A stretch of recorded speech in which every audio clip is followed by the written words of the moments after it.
Good afternoon, everybody. Earlier today, I was briefed by my Homeland Security team on the events in Boston.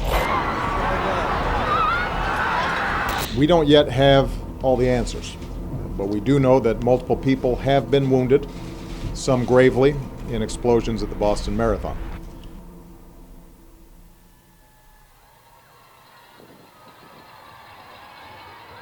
On April 15, 2013, the annual Patriots Day Marathon took place in Boston. Over 500,000 people showed up to cheer on the 25,000 runners. The air vibrated with anticipation as the 117th Boston Marathon reached its peak. But at exactly 2:49 p.m. in 43 seconds, something unexpected happened.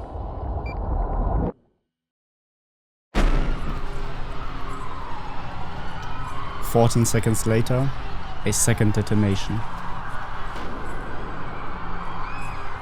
It became clear to everyone that this was a terror attack, and only one group could be responsible. It has all the hallmarks, earmarks of a Al-Qaeda type attack. The same group who planned and carried out 9/11. What followed was one of the largest manhunts in the history of America. We believe this to be a terrorist. A police chase and a shootout. The bombers had an entire country on the run, and no one even knew who they were. We will find out who did this. We'll find out why they did this. But what no one suspected, the attack was not the work of a large organization. It was planned by just two brothers in America.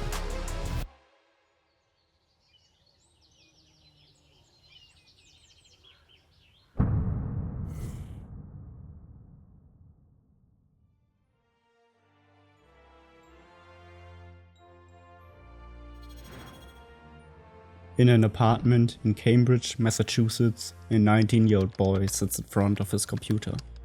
His name is Joker Tsarnaev, but his friends just call him Jahar. He is the son of a car mechanic and a beauty specialist, and grew up as one of the youngest of 4 kids. Jahar was born in 1993, most likely in Dagestan or Kyrgyzstan, where he spent the first years of his life. During this time, the Soviet Union began collapsing. The entire country was marked by poverty, corruption, and violent conflicts. Daily life was unstable, jobs and education were no longer available. Horrible circumstances to raise children in.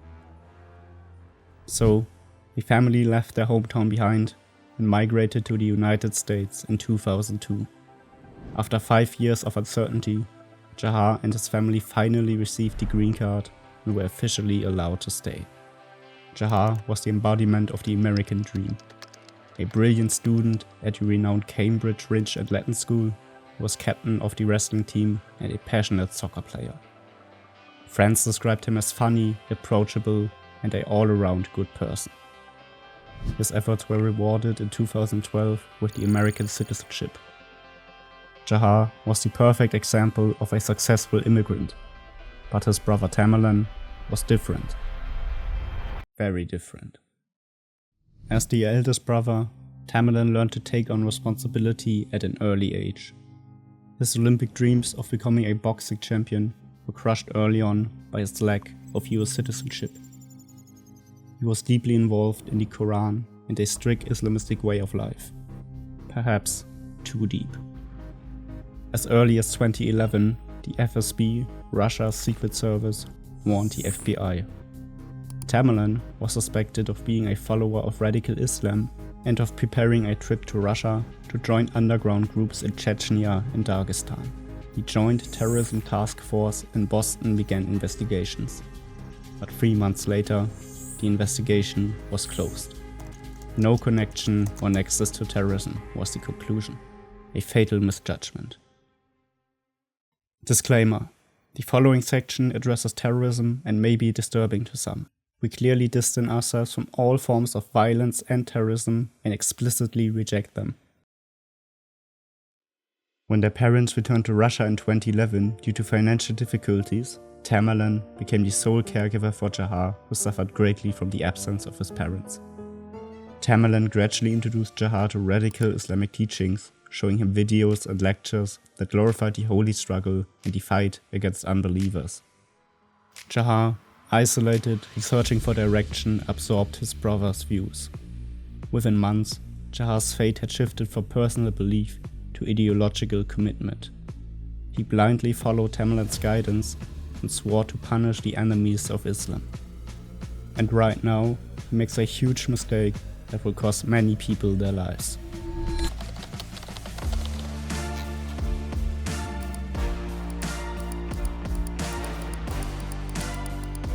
With a few clicks, he downloads a PDF file. The Inspire magazine, a guide to killing, published by Al-Qaeda. Al-Qaeda. Al-Qaeda. Al-Qaeda. Al-Qaeda. Al-Qaeda. Is Al-Qaeda still a threat? The terrorist organization is one of the biggest terror groups worldwide. Members are responsible for attacks on cities and governments. Young Jahar is fascinated. Al-Qaeda embodies a radical spirit of freedom through chaos by forcing a holy jihad against the West. A network aiming to use chaos and fear to achieve its extremist goals. Since 20 years, they show how you can force the world to pay attention by spreading terror. And one of their followers, Tamerlane, plans something terrible. He and his brother now have a step-by-step guide for their plan. In the following months, the brothers' house transforms into a workshop of death. They acquire fireworks, remove the gunpowder, and fill it, along with nails and ball bearings as deadly shrapnel, into several pressure cookers. Tamerlane attaches electronic components and wires necessary for the ignition. Meanwhile, Jahar converts 2 model cars into remote controls. They hide these IEDs in inconspicuous black backpacks. And on the morning of April 15th, 2013, everything is ready.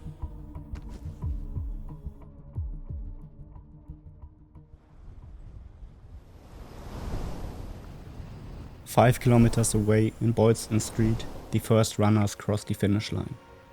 Tens of thousands of people lined the streets of Boston, their faces beaming as they cheered on the runners of the 117th annual Boston Marathon.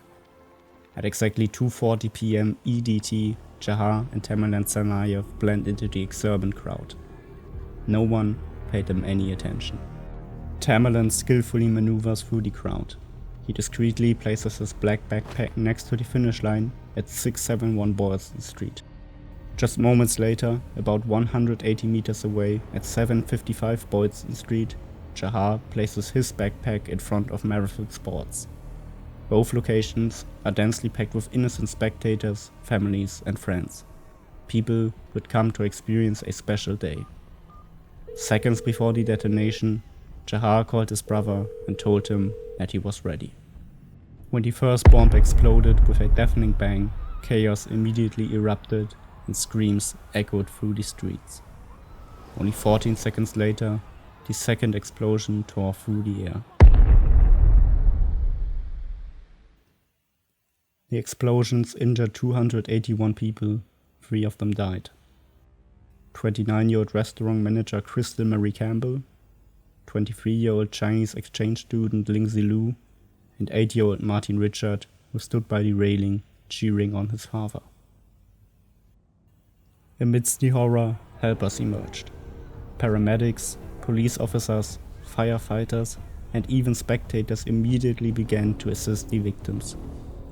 Police rerouted the remaining runners, evacuated surrounding buildings, and barricaded off a 15-block area, which was reduced to 12 blocks the next day.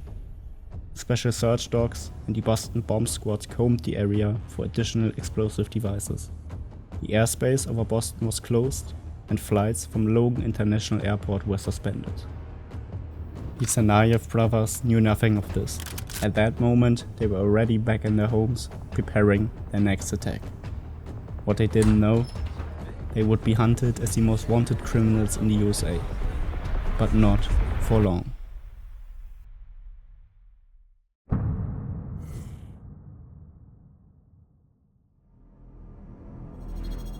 At 6 p.m., the 44th President of the United States steps in front of the press at the White House.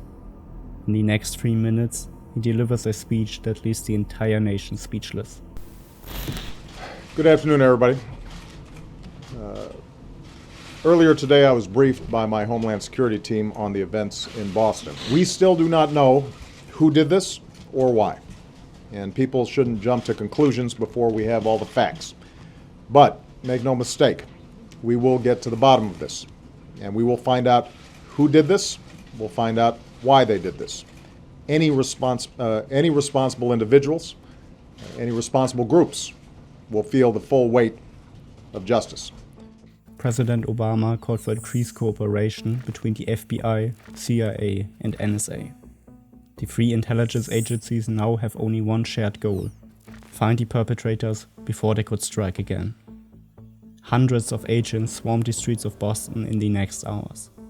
The city turns into a massive crime scene. Over 3,500 pieces of evidence are being examined in total, but the crucial clue came by other means. On April 16th, one day after the attack, FBI agent Richard Delorier provides a transparent update on the ongoing investigation and the challenges involved, while also launching a call to action that is meant to change everything. Importantly, the person who did this is someone's friend, neighbor, co-worker, or relative.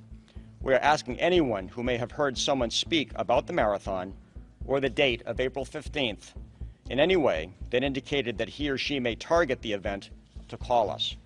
Someone knows who did this. The public is asked to send their photos and videos from Marathon Day to the FBI. The response is overwhelming. Thousands of Americans participate in the search for the perpetrators of the Boston Marathon bombings. Over 33 terabytes of digital data, thousands of hours of video footage, and over 100,000 of photos pour into the authorities. Meanwhile, a parallel and unprecedented manhunt unfolds online. Thousands of Reddit users are convinced they can find the terrorists themselves. On the subreddit r/findbostonbombers, they attempt to analyze the flood of images and videos. Their initial motivation is to assist the police, but the search quickly develops into a dangerous, uncontrolled witch hunt.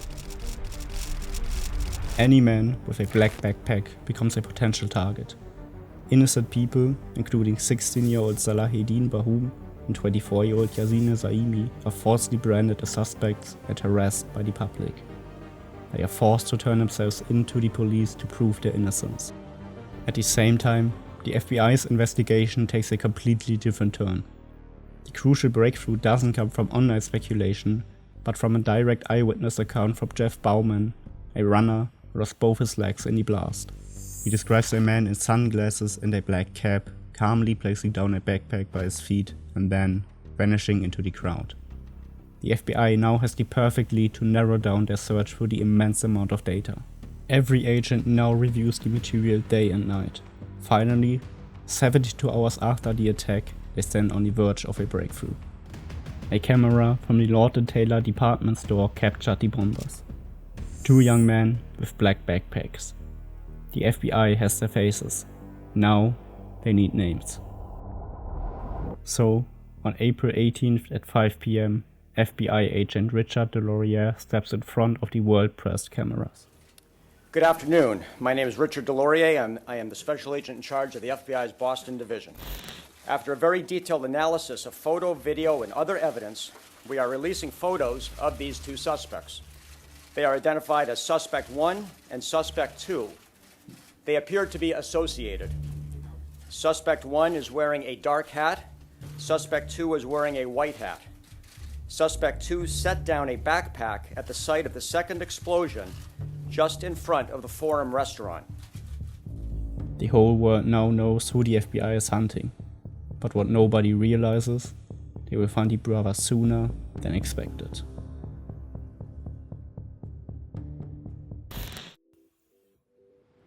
On the MIT campus in Cambridge, Officer Sean Collier sits in his patrol car.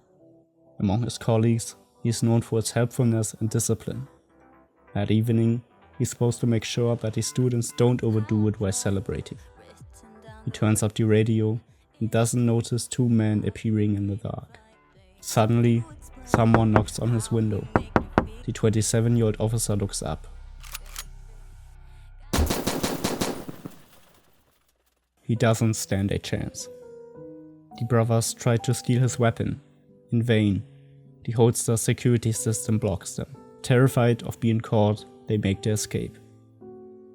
Officer Sean Collier died just minutes after the shooting. The entire raid was nothing more than a desperate grab for another weapon.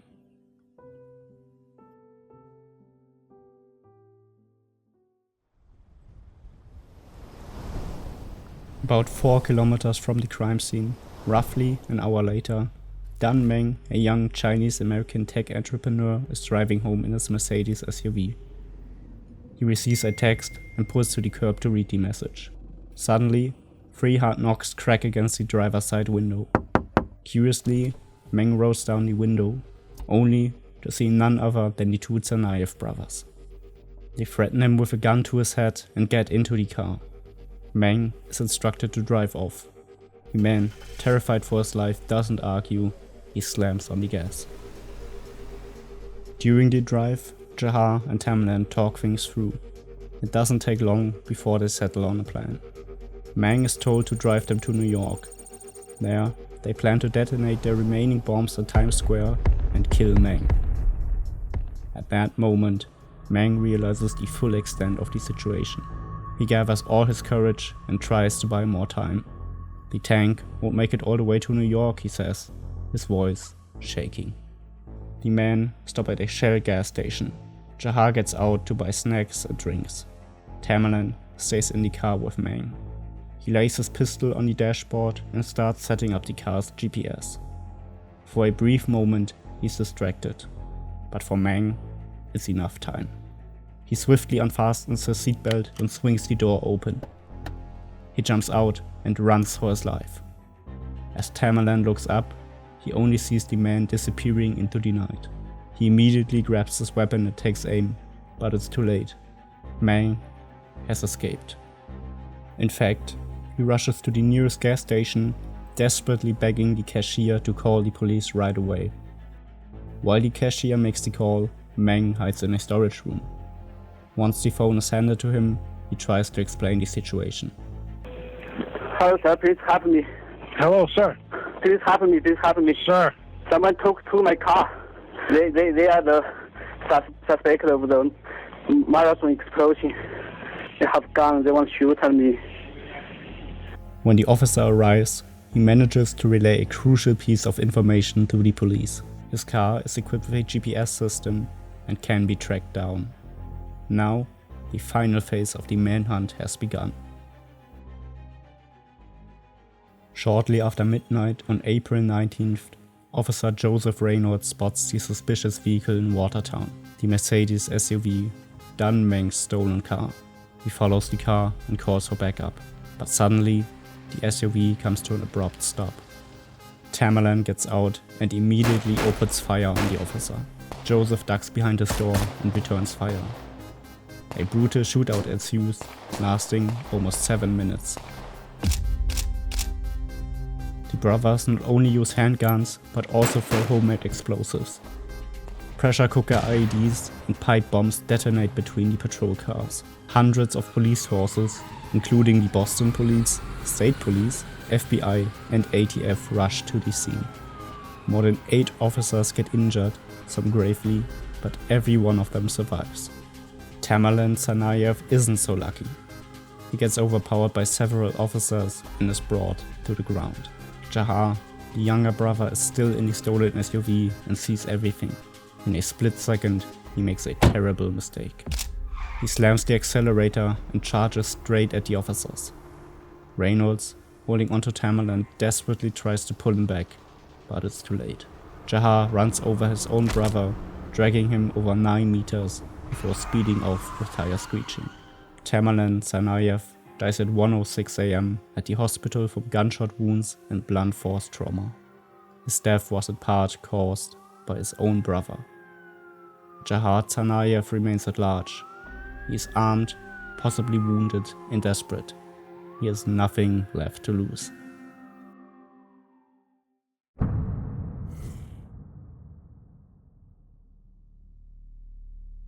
The authorities react immediately. What follows in the early hours of April 19th is something America has never experienced. An entire metropolitan area is effectively shut down. Shelter in place. The public is urged to stay at home, lock all doors, and don't come out. Schools get closed, the subway ceases operations, businesses remain shut.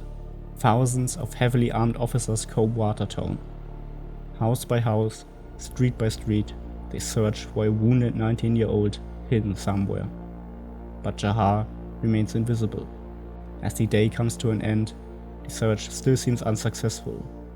Finally, in the evening, authorities lift the lockdown. At 6:42 p.m, the phone rings at the police station. On the other end of the line, David Henneberry. He tells the police something that turns the whole situation upside down. Just minutes ago, David went into his backyard. He wanted to check his boat, which he had covered for the winter. But something was wrong. The tarp was loose and blood was dripping out. He lifted the corner and looked directly into the eyes of Jahar Tsarnaev. Within minutes, the property is surrounded by hundreds of officers. SWAT teams, bomb disposal experts, FBI hostage rescue teams. They all swarm in. A police helicopter confirms with thermal cameras there is someone in the boat. The final confrontation begins. Jahar is wounded, weak. He bleeds from multiple gunshot wounds. Nevertheless, it takes hours to get him to surrender. Finally, at 8:41 p.m. on April 19th, 2013, Jahar Tsarnaev emerges from the boat. He is unarmed and holds his hands behind his head. The hunt was over.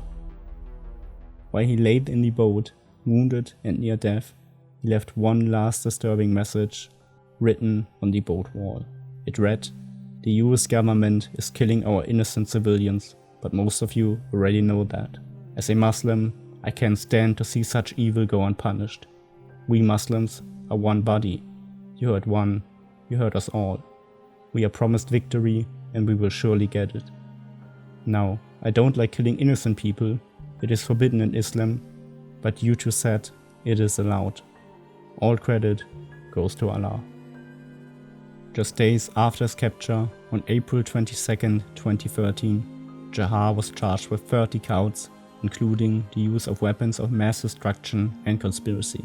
Nearly 2 years later, on April 8th, 2015, the court found him guilty on all counts and he was sentenced to death. However, his death sentence was later vacated by the US Court of Appeals for the First Circuit in July 2020.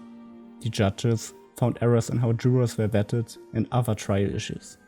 The US Supreme Court then reversed that decision and reinstated the death penalty in a 6-3 ruling in March 2022. But the case isn't closed. In March 2024, the First Circuit ordered a new probe into juror bias to decide if the death sentence should stand. Tsarnaev remains imprisoned in the federal high-security facility ADX Florence in Colorado, while these post-conviction proceedings continue. But the ideology that drove him has not disappeared. Instead, terror and violence keep spreading across the world. Attacks can strike anyone. Terrorism has become a global threat that affects us all. It is our obligation never to forget those who lost their lives in the fight against terror then and now.